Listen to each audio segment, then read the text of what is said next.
Hey guys, it's Nichole Eaton, and this is the Rock Your Comeback podcast. I'm so excited today to have an entire conversation with you about how to stop wasting your potential. And hopefully, it is the wake up call you didn't know you needed. I think we're all in these phases of life where we're all consumed with tech and things that are grabbing our attention and focuses that really aren't serving us. And this is how we're going to step back into our power to design and create a life that you really love and recognize where you're part of the problem. But first, I just wanted to extend the invite to you. We are doing a lot over in the Comeback Club, my online membership space. The first month is always free. It gives you access to hundreds of hours of masterclasses, live Q&As, weekly pep talks, journal prompts, and more. And I just wanted to make sure you got the invite. The link is in my bio. But let's be honest, part of you deep down, anybody who listens to my stuff, I just know that you are meant for more. That feeling in your gut, that those quiet moments where you can kind of imagine a different life, where you have these quiet hopes and dreams, some version of you out there who's actually using their gifts, showing up, taking up space, but something in you is either distracting you or it keeps holding you back. Maybe you scroll or you do a lot of planning or you do a lot of preparing, but you never take the fucking leap. And maybe you talk yourself out of things you really want. You downplay your talents because you're afraid of being too much or not enough or even failing publicly or, as my kids would say, being cringe. And I get it. I've been there in all of those cases. And the truth is, most people don't waste their potential because they're lazy. They waste it because they're scared of rejection or scared of change or scared of actually becoming the person they were meant to be. So today, we're going to talk about what's really standing in your way of your potential and how to finally stop playing small so that you can step back into your power and live the life that you know you're capable of. So, this is your wake up call. I deeply believe that everybody has an inner knowing of what they're truly capable of. And I do truly believe you all have an inner guidance system, your intuition that is guiding you and pulling you to the right direction that's meant for you. But the reality is that people build a comfort zone around underperformance or stagnation or stuckness. And that's not your fault per se, right? Our brain thrives in safety and in sameness, even when it's hard and even when it's painful. You know, the people who you've watched be in these horrible, awful relationships and they stay, and you're like, what are you doing? This is horrible. Somebody could treat you amazing. And yet they stay. And part of us is like, from the outside, we're looking at it like, what are you doing? You're magic. You're wonderful. You're stunning. You're amazing. How are you choosing this? But when we're in hard situations and when we're trying to change our lives, the brain wants us to stay the same because it knows what to expect. I want you to think about this as an evolutionary perspective, right? If you are a hunter gatherer and you are going into new territory, you might encounter an animal you've never seen before. You might stumble upon a tribe that takes out your entire tribe. There is natural concern and danger when we enter a new situation. So even if the situation we're in is uncomfortable, our brain is like, okay, it's uncomfortable, but I'm still alive and I'm still like, I can still handle it. So our brain likes us to stay the same. It is an evolutionary feature. So it does take some effort to change. It does take some effort to step into our fullness and our potential, because we have to prove to our brain that, hey, you know what? It's safe to do this too. It's safe to try something new. It's safe to take the leap. The reality is that success genuinely might feel unsafe to your nervous system if you've never experienced it before. Every time I reach a new level of success, my brain, or even like financial success, my brain wants to immediately go, well, what if this doesn't go through? Or what if it doesn't work out? Or what if they change their mind? And that's natural. And that's the thing I want to point out is that when you take the leap, those thoughts don't immediately go away because you did the thing. They might even ramp up. And that's normal. I think we're scared of our thoughts sometimes. And I think we buy into the thoughts that just because we're having them, that they're true. And I want to dispel that bullshit rumor going around by the brain, right? I want to dispel the bullshit rumor that those things are true, that those things have to be true for you. Because what if it gets to work out? And what if it gets to be better than expected? And what if it gets to be easy? And what if it gets to pop in out of thin air? And what if it leads to more opportunities? When we are making a change in our lives, our brain is going to want to stay the same, and we respect that. But our job is to create opportunities to take the leap and to create the conditions within our mind to open up to possibility and not just doom, because that's what it's predisposed to.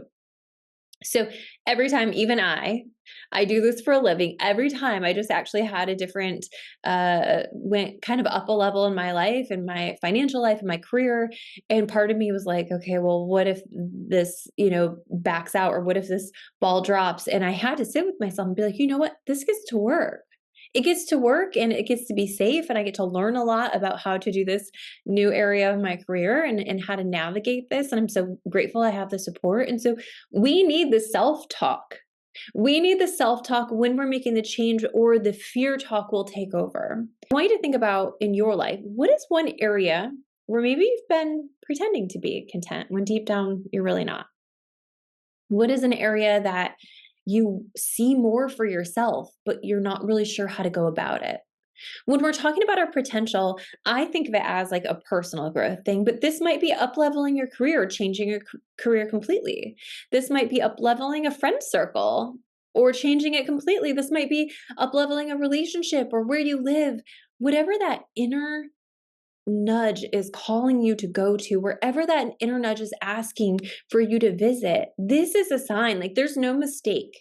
I really believe our imagination is part of our inspiration, right? Our imagination is the possibilities of what we can have. And the bigger we can dream, the more we're able to access, and the more it's guiding us to access. But we have to be willing to listen to it, which means we have to be willing to move through the fear that is natural, and the fear that will pop up even once we start, to get to the other side. So, the second part of this is that sometimes we feel like we need to wait to feel ready, or to feel confident, or to feel really sure before we make the move. I believe that when you're in tune with your intuition, that certainty is a lot more clear, which is why I focus on helping people really tune into their intuition so they can make powerful decisions from a certain place. But when you're not in tune with your intuition, and you're asking everybody and their mom about what they think about what you should do, it can get really, really cluttered and really, really confusing. And a lot of times, the feelings that we're searching for, the confidence, the clarity, only show up when we tune back in to ourselves, and when we make the jump. It's after we start the process that we develop the confidence. Sometimes you don't know what you don't know. Sometimes it feels really, really big and really, really scary until you start doing it.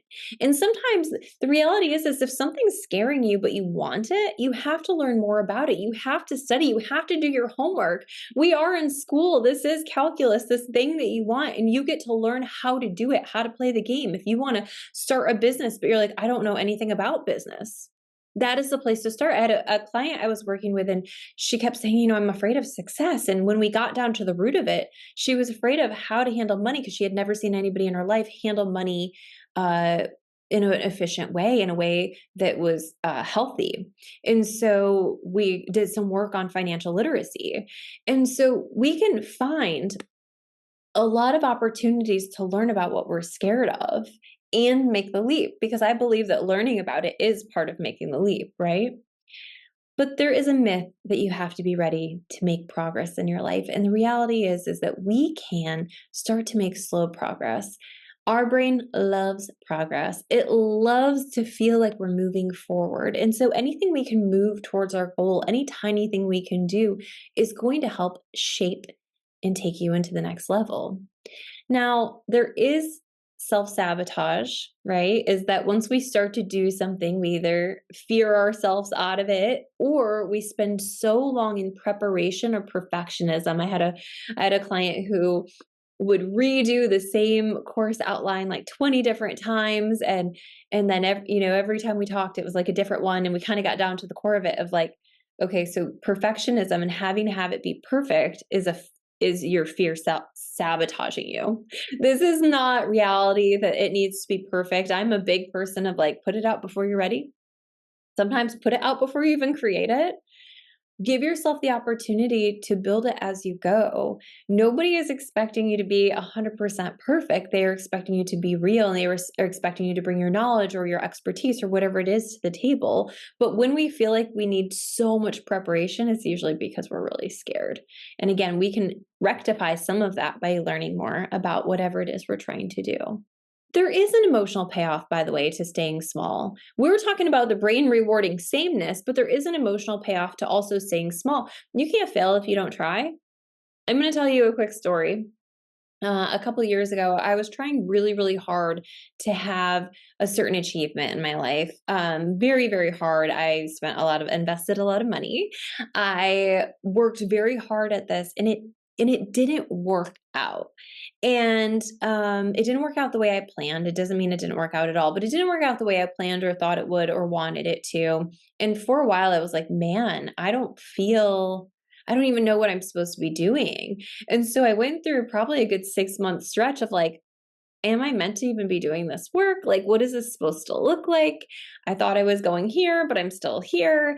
And I think sometimes when we do have a failure, or we do have a perceived failure that wasn't a failure looking back, it helped me shape a lot of things about my business and a lot of things about how I want to move forward. And it was coming from a different place. And what I mean by that is that sometimes the things that we think we want are driven by narratives of what other people want or find successful or acceptable.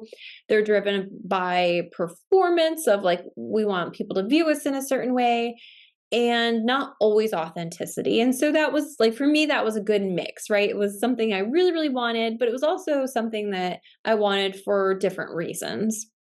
And it didn't work. And I spent 6 months being like, what am I supposed to do? Like, I don't want to invest anymore. I don't want to pour any more time into this. Like, it didn't work. And the reality is a couple things, right? When we get into alignment, things work easier. When we are in alignment with who we are, when we are clear about who we are, when we have the clarity inside of us about what we feel called to do, and that's coming from a very organic internal place instead of external or what other people think or how other people think you should be doing something.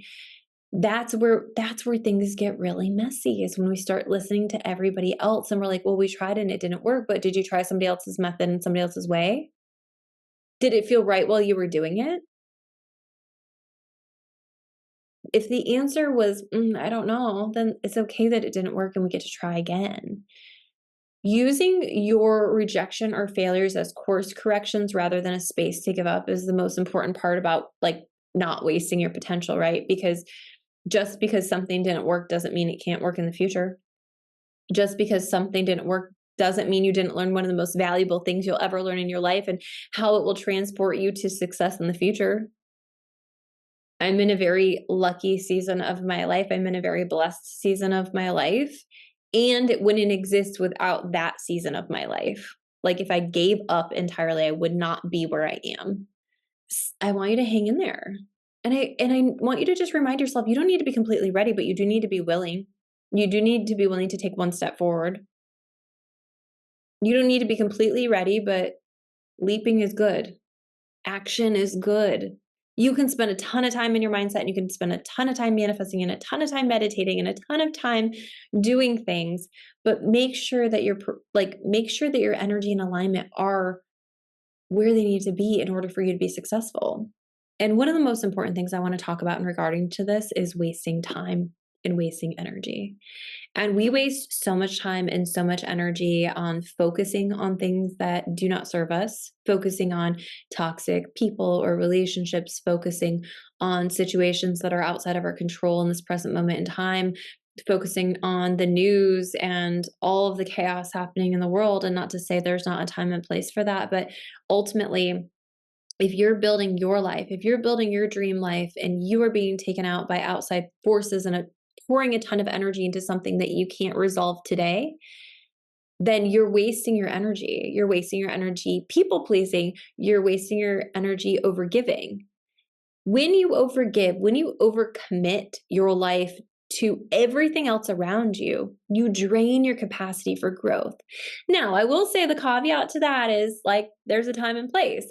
I know that when my kids are out of the house, I'm going to have a lot more time to work on this. I'm going to have a lot more time to produce more podcasts per week. I'm going to have a lot more time. And right now, in this season of my life, I don't have as much time, but I'm still going to dedicate the time I do have set aside to ensure that I get you guys these messages, that I share what's on my heart, that I share what's on my mind, that I share what I've learned and know, found through all of my years of work and writing and reading and learning and master's program and whatever else. When you overcommit, when you drain yourself, when you people please, you are wasting your energy. So the number one thing to look for is, where am I leaking energy over giving or people pleasing? Do I need to set some boundaries? Where am I leaking energy by focusing and having my mind on things that are really far outside of my control, spending all my time talking about the things, spending all my time thinking about the things? Where do I need to take my power back?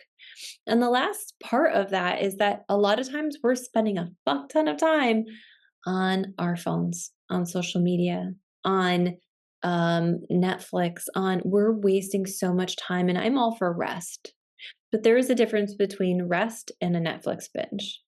There is a difference between scrolling for inspiration or a new recipe and doom scrolling.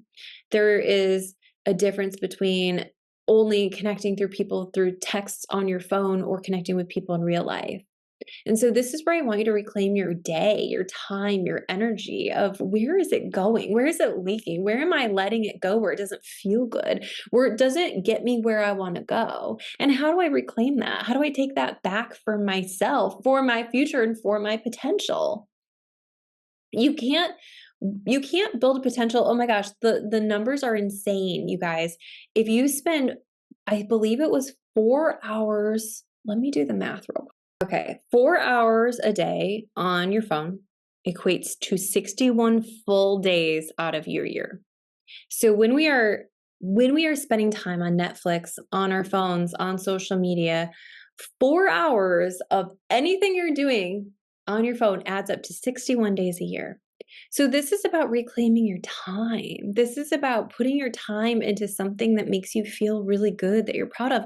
And when I'm saying don't waste your full potential, I don't need you to be we're not in hustle culture here. I am not a hustle culture preacher. I am saying, how are we using your time to make you feel really freaking good, to impact your world in a really good way, to try all the things that you're feeling called to try, to read all the books, to write all the books, to do all the things that you've been wanting to do that you just haven't been doing because you quote unquote don't have time.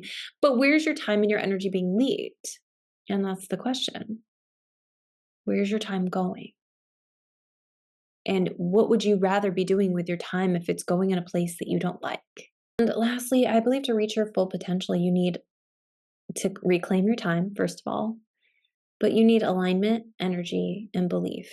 You need to know what's true for you. You need to feel clear about what you want. And if you're not clear, it's okay. We get to explore what we want. And sometimes we can explore what we want through what we know we don't want.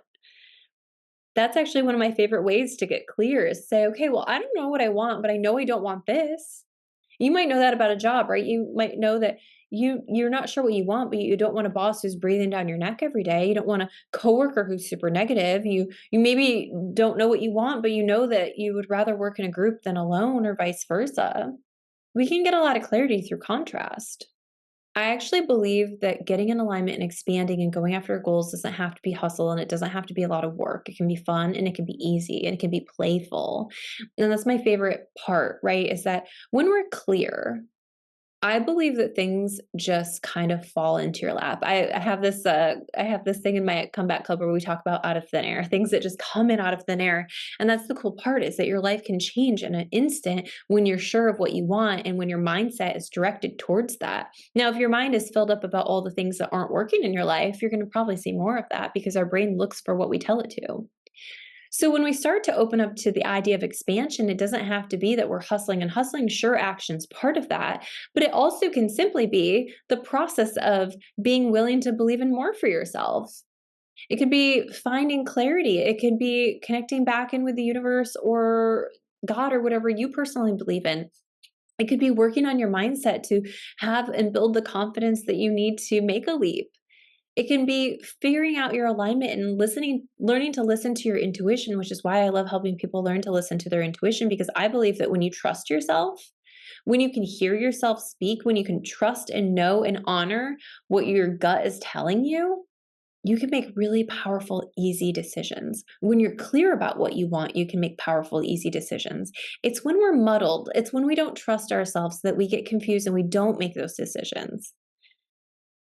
So, one of the things that we can do is we can change our mindset, we can monitor our time, we can do the energy work, and we can start taking the action of learning or understanding or knowing so that we can get moving on our potential.